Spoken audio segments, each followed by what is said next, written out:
আসসালামু আলাইকুম রহমতুল্লাহ। কোনো এক ব্যক্তিকে জিজ্ঞাসা করা হয়েছিল যে আপনার কি কোনো ওসিয়তনামা আছে? উত্তরে তিনি বললেন, আমি কিসের ওসিয়ত করব? আল্লাহর কসম, আমি তো কোনো কিছুরই মালিক নই এবং আমার কোনো ঋণ বা দেনা পাওনা নেই। আমরা হলে কি বলতাম?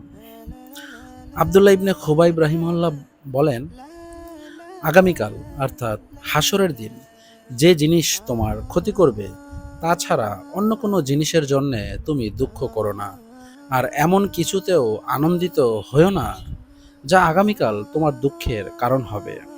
সবচেয়ে উত্তম হলো সেই ভয় যা তোমাকে গুনাহ থেকে বিরত রাখে, যা হারিয়ে ফেলার কষ্টকে আরো বাড়িয়ে দেয় এবং যা তোমাকে বাধ্য করে বাকি জীবন নিয়ে চিন্তা ভাবনা করতে। হাসান ইবনু আলী রাদিয়াল্লাহু তাআলা আনহু বলেছেন, মহান আল্লাহ তাআলা তার আনুগত্যমূলক কাজগুলো করতে আদেশ করেছেন, সেজন্য তিনি আনুগত্যের কাজে মানুষকে সাহায্য করে থাকেন। আর তিনি নিষেধ করেছেন তার অবাধ্য হতে, ফলে মানুষকে তা থেকে দূরে রাখতে তিনি সাহায্য করেন।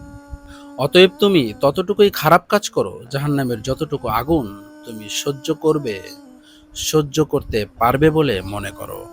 আর জেনে রেখো, তোমার যদি শেষ পর্যন্ত ওইখানেই ঠাঁই হয় অর্থাৎ জাহান্নামে, তাহলে আল্লাহর সামনে দাঁড় করানোর মতো কোনো অজুহাত তোমার কাছে থাকবে না। আত-তাইমি রাহিমাহুল্লাহ বলেছেন, দুটি জিনিস আমাকে জীবনের সুখ স্বাচ্ছন্দ্য উপভোগ করা থেকে বিরত রেখেছে। এক হচ্ছে মৃত্যুর স্মরণ, দুই হচ্ছে আল্লাহর সামনে দাঁড়ানোর ভয়।